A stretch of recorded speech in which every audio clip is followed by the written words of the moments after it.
Alikho elishona lingenazi ezalo yamkela ke nazi ezihamba phambili namuhla. Kwehlukene imbono ngekaNdunankulu.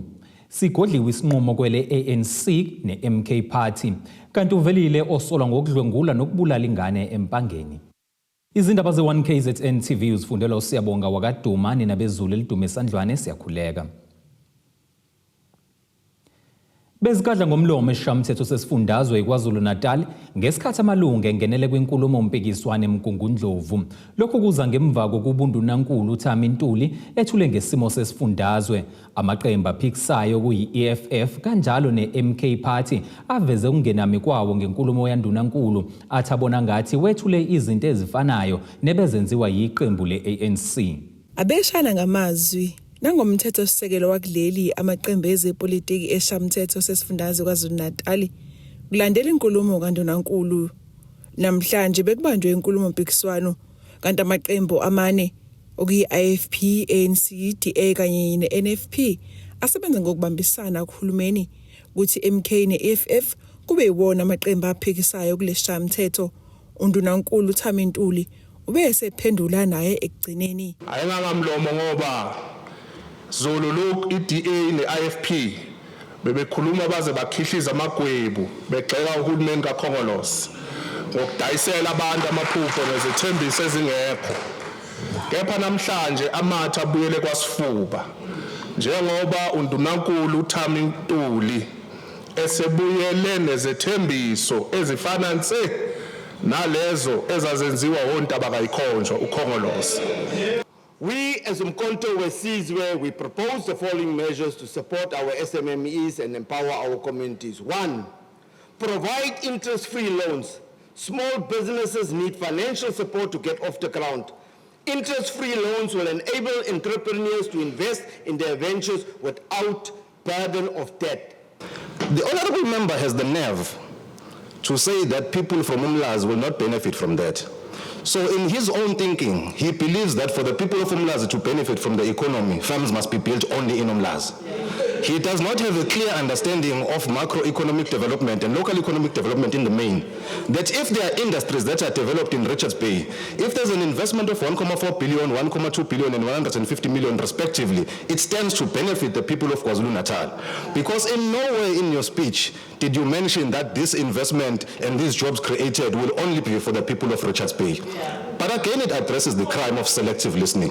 Mangabe ukhuluma mele usicacisele ukuthi uzokwenza kanjani ngasiphi isikhathi ube clear kwisizwe saKwaZulu-Natal. Ngeke ke sikwazi ukuthi sizolungisela uPremier la ispeech sakhe mele simtshele ukuthi yini eshodayo kwispeech sakhe. Ngakho ke lo 100 days obulisa umhlonishwa uMagubane njengenkukhu esizochamisela akalinde ngoba ongqongqoshe bazofika with detailed plans on what the Premier has outlined in his State of the Province address. As the NFP, we welcome the Youth Empowerment Fund announced by the Premier in effort to open up opportunities for our youth. Inkulumo yesifundazwe besibekile izolo. Ibize ibe nalokho bengafanele ifinyelele kona kubeka into sama details oba MEC basazokhuluma la bona sebeyondlala kabanzi. Kodwa abebeka into eyomgomo neomongo wohambo lwethu njengesifundazwe saKwaZulu-Natal. Futhi ikakhulukazi ithinta inhliziyo zabantu ngoba makhuma udaba lokugebengu nokungasebenzi kwabantu nabantu ababhuqabhuqwa indlala emakhaya indaba yobukhosi izona izinto ngempela eziyinkinga esifundazweni sethu saKwaZulu-Natal. Sigodliwe isinqumo enkantolo enkulu yaseThekwini ngodaba lweqembu le-ANC lesicelo semvume yokudlulisela isinqumo salenkantolo ngodaba lombango wegama leqembu Umkhonto weSizwe kanye nophawu elilisebenzisayo. Kubonakale loyo owabe ngumongameli wakuleli nongumongameli weqembu MK uJacob Zuma ethamelele lecala kanti kabeqembu le-ANC bebengabonwa nangokhala enkantolo. Sekulindwe isinqumo senkantolo ngodaba oluthinta umdonsiswano ngegama leqembu Umkhonto weSizwe kanye nophawu lwalo. Namuhla inkantolo ephakeme yaseThekwini ilalele isicelo seqembu iANC sokudlulisela phambili isinqumo sayo ngodaba oluthinta igama kanye nophawu lweMK. Sizelelana ke comrades ukuzodefenda le logo. ANC ifike la saluwini icala yathi inkantolo le logo yethu bathi banobufakazi obusha bayeza la bazoswastela isikhathi uma befika la bafika senabapheshana sebewabhalile bavumelana ukuthi badayiselana nabantu ababedweba ilogo bathi badayiselana after sesawini. Kuzokhumuleka ukuthi ezinyangeni ezimbalwa ezedlule lenkantolo yasichitha isicelo sikaKhongolose sokuphoqa leli qembu ukuba lingaqhubeki nokusebenzisa leli gama kanye nophawu njengoba ke bethi kuyingxenye yefagugu likaKhongolose. uZwane ekhuluma nezinkumbi zabalandeli baleli qembu uthi ke basazobhekana ngqo nenhlangano engamela ukhetho kuleli njengoba ke besamile ekutheni bafuna liqalwe phansi ukhetho. Siyaya kwi-local government elections. Kodwa first stop yethu i-IEC, Independent Electoral Corruption. Niyayizwa yini Independent Electoral Corruption? Impi yethu yokuqala ilapho. Nosolwina leli yaqala. And lama elections waqala phansi. Uphinde waphawula ngodaba lokuxoshwa kwe-ANC kukaMsholozi. Sithike kulabo abantu bakaGoga bacabanga ukuthi baxoshe upresident. Abamxoshile i-ANC iphila kuye ngaphakathi. An original ANC hayi leka Ramaphosa. I-ANC yothambo leya ephila kuyena ngaphakathi. uZuma ubeyingxenye yabebelalele leli cala kanti abe-ANC bebengabonwa nangokhalo. I-MK ithi njengamanje isigxile ekucijeni izinhlaka ukulungiselela ukhetho lwango-2026. Umsebenzi osibhekile njengamanje umsebenzi wokuqinisa izinhlaka zomkhonto wesizwe ukucijela u-2026 local government elections. Asingayimisini le. Ey'ndabeni ze-1 KZN TV kubika uNtomo Khona Mvubu eThekwini. Ubevele okokuqala namuhla enkantolo kaMantshi yaseMpangeni wesilisa oneminyaka engama-33 ubudala obhekene necala lokuthumba, ukudlwengula kanye nokubulala intombazanyana esencane uZanokuhle Khumalo obeneminyaka eyi7. Maqedeke isidumbu sayo wasifihla ngaphansi kombhede emzini onemqasho eMhlathuze Village. Inkantolo ibe sekuhlehlisela ke umhla ziyisi7 kuNcwaba ukulalelwa kwesicelo sebheyili ecaleni lamsolwa. Usakhungathekile ke namanje umndeni okaNkwanyane eNgolezane ngemuva ukuthi ke kuduke kwabulawa intombazanana yabe neminyaka eyi7 ubudala uZanokuhle Khumalo okubukwa ukuthi ke wanyamalala kade ehlala emgwaqweni lokishini Dumisana Makhaya Village ngaseNgolezane. Ngemuva kokuvela kwalezi ndaba umndeni kanye namaphoyisa wabeke usuphuma inqina lokubheka ke umkhondo womntwana nokugcineke kwaze kwaholela ekutheni ke isidumbu somntwana sitholakala komunye umuzi obekuqashe umsolwa kanti kuvela ukuthi umsolwa nguyena kwathumela umyalezo echaza ngokuthi ke isidumbu somntwana usifihle kuphi waveza ukuthi ke usifihle ngaphansi kombhede. Mase sifika nje emndenini sisaxoxa siba brief ukuthi kwenzakalani kwaqhamuka lo mama otholakale umzimba khona waqhamuka nje ekhala ethi nangu uthola icall ethi ukufona lo mfana oqashela kwakhe uthi ubulala ingane wayifaka ngaphansi kombhede. Sibe sisuka ke lapho saphuthuma saya emzini wakhe lo mama opposite nechaka lakhe isitolo. Safika khona kwavulwa kade kukhiwe kwasusa umbhede maphakanyiswa nje umbhede there was a small brown paper bag at the corner. And then mabephakamisa lapho bewusondeza lo paper bag, that's when we saw her feet of the deceased uZanokuhle. Uthe mayisefikile uMabika wasichazela ukuthi le ndoda engathi ingapha eBNB eHillview. Masifika indlini ilokhiwe anokho uMabika bese eyimemeze isabela indoda. Sibeke nathi silungiselela ukuthi make ngokuthi iphuma nocelemba sikwazi ukuyivikela. Wavulwa kumnyango sase siyibamba ke yikho ke lapho ke iziyahuzuka khona ukuze siyise emaphoyiseni. Lo msolwa namuhla ubeveleke ukuqala enkantolo kaMantshi eMpangeni ubhekene ke necala lokuthumba, ukudlwengula kanye nelokubulala. Ngomhla ka-29 July 2024 kubikwe ukunyamalala kwentombazane eneminyaka ewu7 lapha endaweni yaseDumisana Makhaya eMhlathuze eMpangeni. Uthe ngomhla ka-30 kuJuly 2024 ngabo 9 ebusuku amaphoyisa asempangeni athola umbiko ukuthi khona umzimba wentombazane esencane osutholakele endaweni yaseDumsana Makhaya eMhlathuze. Amaphoyisa asempangeni ke ebesenikela khona kuleyo ndawo leyo. Nangempela amaphoyisa afika ufica umzimba wentombazane esencane. Ngokusebenzisana okuhle phakathi komphakathi walapha eMhlathuze kanye namaphoyisa asempangeni, umphakathi ubusukwazi ke ukuthungatha nokumthola umsolwa. Umsolwa ke ubeseboshwa ke amaphoyisa asempangeni. Umsolwa ke lo uneminyaka u-33 uthweswe amacala e-kidnapping, rape ne-murder, ukubulala ngenhloso. Umsolwa ke uyavela namhlanje njengoba kumhla ka-1 August 2024 laphana enkantolo kaMantshi empangeni. Imeya kaMasipala uMhlathuze uXolani Ngwezi ehambisana namakhansela, abefundisi, amaphoyisa SAPS nabanye bavakashele lo mndeni ukuyokhalisa. uNgwezi usigxeke kakhulu ke lesi sigameko. Asikwazi ukwaziwa njengendawo yaseMhlathuze njengendawo enobugebengu obuphezulu kakhulu, la khona abantu abangakwazi ukubekezelelana, la khona abantu igebengu ezenza ubugebengu zingaholda accountable.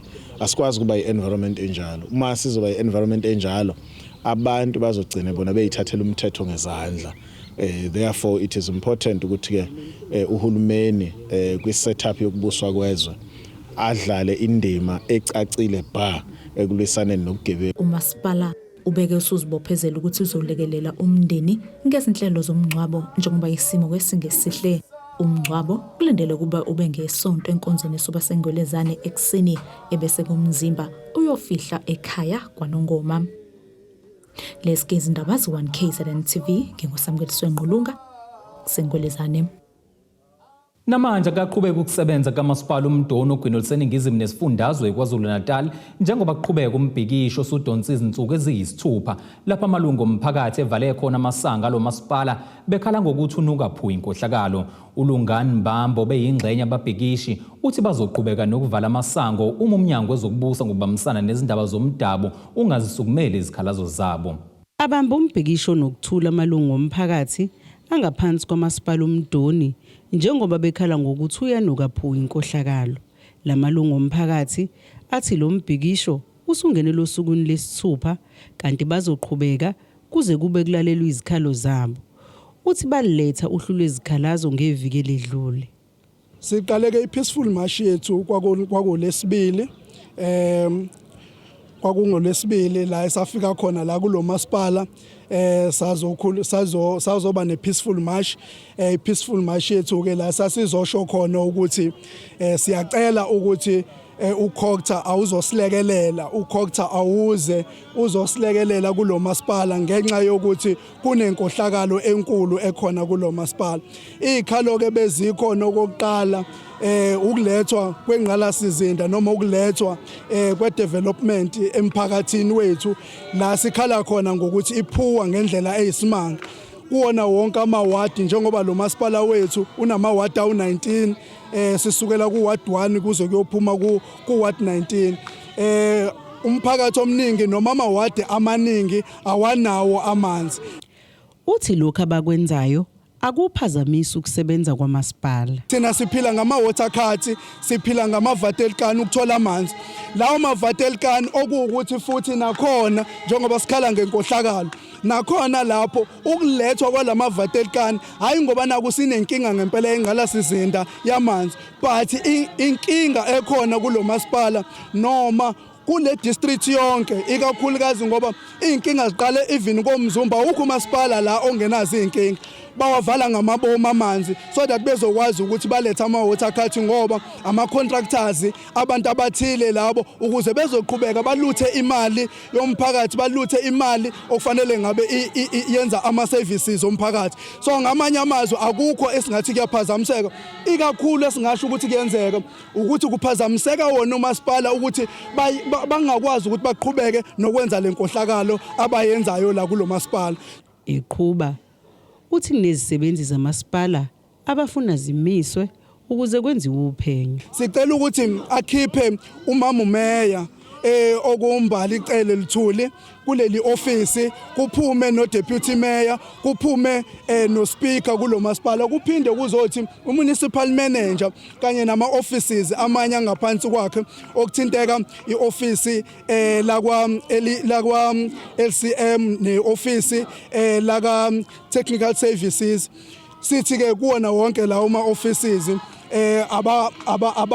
abaphume ukuze kuzokwazi ukuthi kwenzeke investigation ukhokta ozobona ukuthi isiphi isinqumo osithathayo ukuthi ungenzeka ukuthi lo masipala ufaka under administration ukuze ukwazi ukuthi uqhubeke lokho siyokwamuke. Imizamo yokuthola ukuphawulwa kwamasipala uMdoni iphunzile. Lo mbiko benwethule lo Zamando Sicele wezindaba ze1KZN TV ngisemdoni. Nina besilwa ke sihlabena nali ikhefu siyabuya.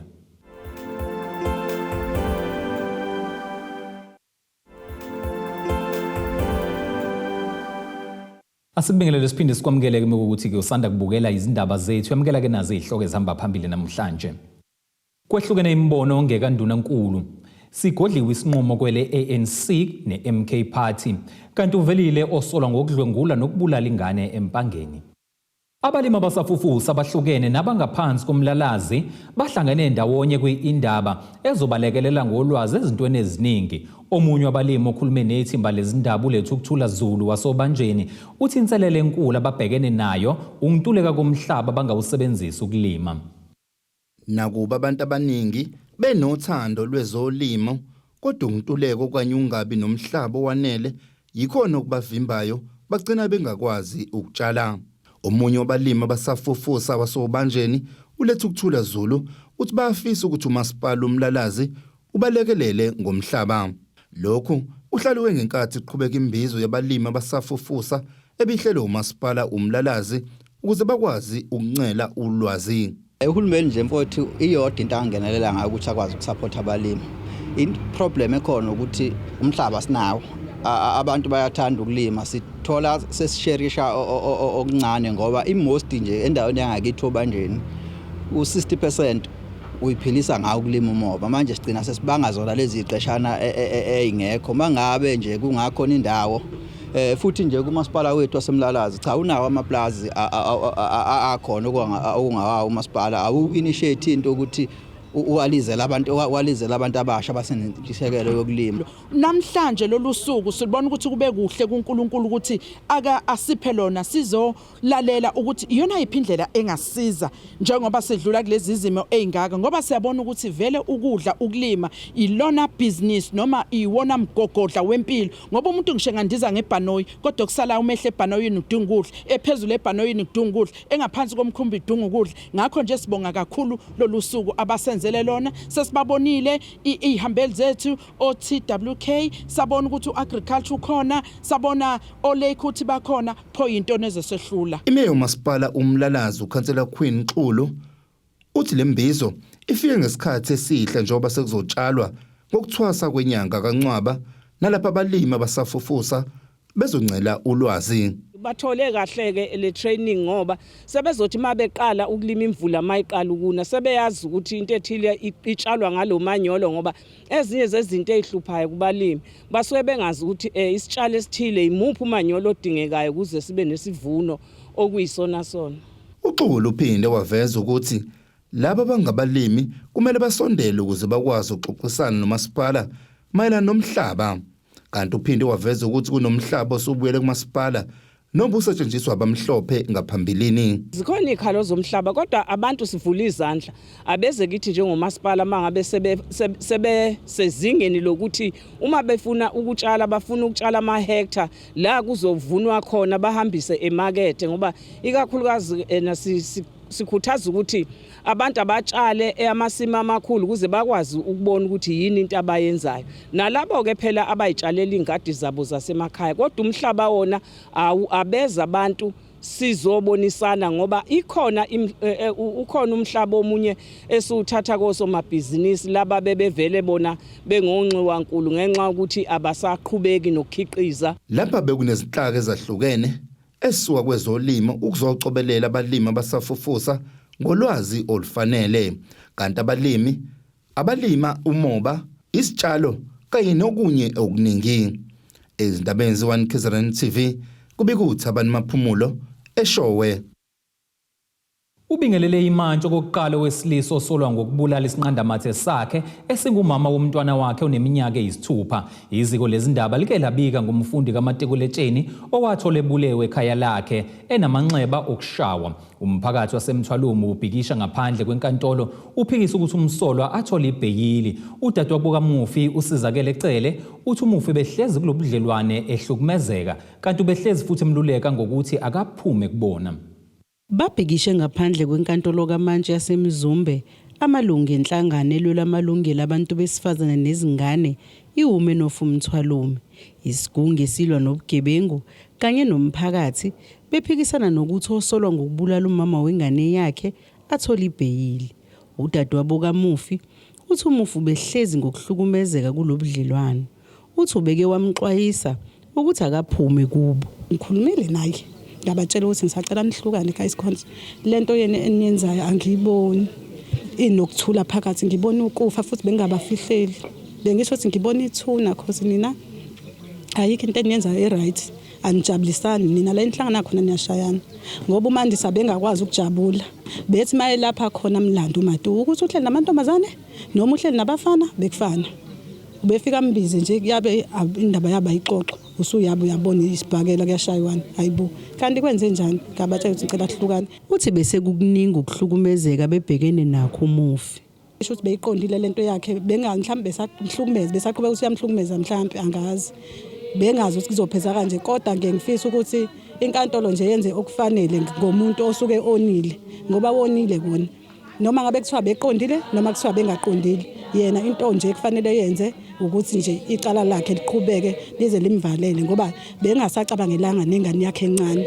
Omakhelwaneki bakhuza baze badela kahle kahle uphuzile nanokuhamba emhlabeni ngoba usake waqala wamcwilisa ngisho emanzini uphuzile nje ukuhamba kahle kahle emhlabeni kahle kahle ngabe kade amahambisa emhlabeni beyibanga bowuthula lento engekho omunye umuntu. Uthi bebesabheke elikhulu kuMufi. Umntama sihlwane naye eHipadi neyolungisa into zakhe zebhasari because befunda umatric futhi bephase nakahle nangoJune ngoba ireport lakhe uthole ngolesihlanu wangikhombisa wathi mntakama nanti ireport ngilitholile ngolesihlanu namhlanje. Shuthi mina kusasa ngivuka nawe ke sengiyokwenza into zami zebhasari ukuze yonke into yami izoshesha ngoba kuyagcina namhlanje. Siwumndeni ngibhlungu kakhulu ngoba bekuyithemba lami lokuqala empilweni yami because sengihlupheke kakhulu. Bengithi mina uMandisa ngoba mina kungekho engisake ngafika kukona empilweni bese ngithi okay sekuyaqala nguMandisa. OweWomen of Mthwalume uthi lezi zihlakalo ezifuze lezi ziyabakhathaza kakhulu. Ezikhathazekile kakhulu angifuni uqamba amanga ngenxa yokuthi lezi zihlakalo ezehlakalayo asazo zinqanda kanjani. Sizothi nje inkantolo ayithathe indawo yayo kulento ngoba asazi ukhoza sithini manje and okudabisa kakhulu ukuthi labantu banengane lentombazana befunda and abantu bakubo including othisha bayakhala kakhulu ngendlela ethiwa behlakaniphe ngayo. So lo mfana uthathe ilungelo lakhe lokuphila siyafisa ukuthi umthetho uthathe indawo yawo. Yasihlukumeza kakhulu njengoba nje neforum lisisukumbana lo sizama ukuthi asizinqande izehlakalo siyafundisa kakhulu nasemantombazaneni ukuthi uma umuntu esiseqale ekubeka isandla phuma kuyena kodwa ke ngiunderstand ukuthi batshena ukuthi hayi kusho ukuthi uthando egcini kosuku abantu xa sebebulana kanje siyasihlukumeza kakhulu ngoba akukho esingasakwenzanga ukuzama unqanda lesi simo. Umsolwa wenqatshelwe ibheyili. Lo mbiko beniwethule lo Zamando Sicele wezindaba ze1 KZN TV ngisenkantolo eMzumbe. UKing Sebatha uqale umkhankaso wokulibhada ngezinyawo esuka esifundazweni Limpopo aze aphelele kwaZulu Natali eNkandla lapho ke kudabuka khona oyengumongameli wakuleli nongumholi weqembu elisanda kusungulwa umkhonto wesizwe party. USebatha uthi umkhankaso #WhereIsMyVote uququzela ke isigameko sokuntshontsho kwamavoti eqembu MK Party ngesikhathi ke kukhishwa imiphumela yokhetho. Lowo alilunga leqembu leMK uMalasela King Sebetha Mkonyama uqaleke uhambo lakhe lezinsuku ezingama20 esuka eLimpopo eya KwaZulu-Natal enkandla elibhada ngezinyawo nokuzoba ke ibanga elingaphezulu kwamakhilomitha angu-600 nokuzoba uhambo ke lokweseka umholi weqembu Jacob Zuma ngesinqumo sokuphikisa noma imiphumela yokhetho lukazwelonke lalonyaka obelungomhla zingama-29 kuMeyi. uKing uthi lokhu kwenza ukweseka nokukhuthaza umshuluzi ukuba aqhubeke alwe nenkantolo. As he started this journey with a long walk to freedom in support of Madiba. Today, it's a long walk to Nkandla to ask some questions, more especially on the stolen votes during the past elections. Akusikho kokuqala uKing eqombola ngezinyawo amabanga amade njobana ngaphambilini eseke wahamba. Usebetha utheleke esifundeni iKing citshwayo ngoLesithathu kanti ke kulindele ukuthi ke afike enkandla kwaDukudunuse kusasa ngoLesihlanu nokuzothi ke ngomgqibelo ahlangane nomholi waleli qembu uMnumzana uJacob Zuma nokuyilapho ke izinkumbi zabalandeli zizobe zibuthene khona. Usebetha uqhuba lolu hambo nje kuvela ukuthi ke umnyango wezemidlalo amaciko namasiko esifundazweni eLimpopo ukhala ngokuthi ke wafaka uxhaso kulolu hambo lukaSebetha ngoba balazi ukuthi ke uxhaso le-charity naluzosetshenziswa ukuthi ke athole izimali ukuze ke axhase imiphakathi eseleyo. Uyaphoxeka ke uma uthola indaba zokuthi ke uSebetha lolu hambo ulwenzela ke ukuseka iqembu lezepolitiki okuyi-AMK Party. Leskeze indaba 1 KZN TV nginguSamkeliswe Nqulunga ngisenkandla. Kuleli qophela ke siphinde futhi sihlabena nali ikhefu sihlangabeze nezinye masibuya.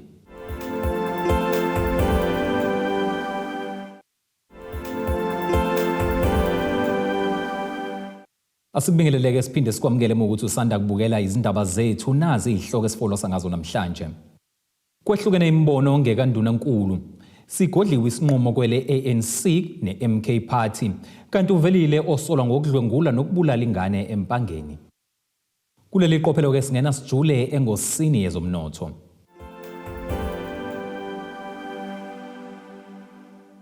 Irandi lakuleli liu-18.22 uma liqhathaniswa nedola laseMelika libe u-19.70 uma liqhathaniswa ne-euro lase-Europe liphinde libe u-23.33 uma liqhathaniswa nopondo waseBrithane.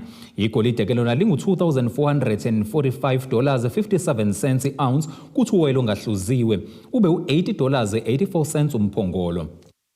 Ake sikubhekele isimo sezulu esingalindeleka.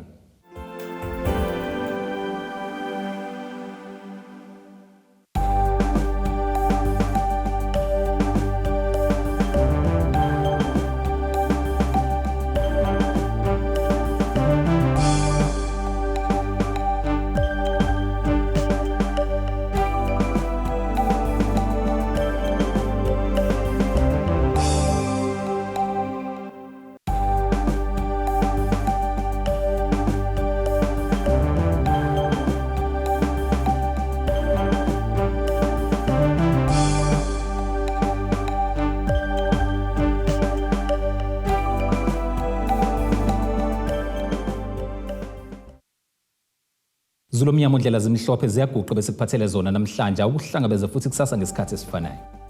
Abethuli bethu bezindaba baxhaswe iTulis Bayview Bridal. Ungabashayela kulezi zinombolo ezivelile.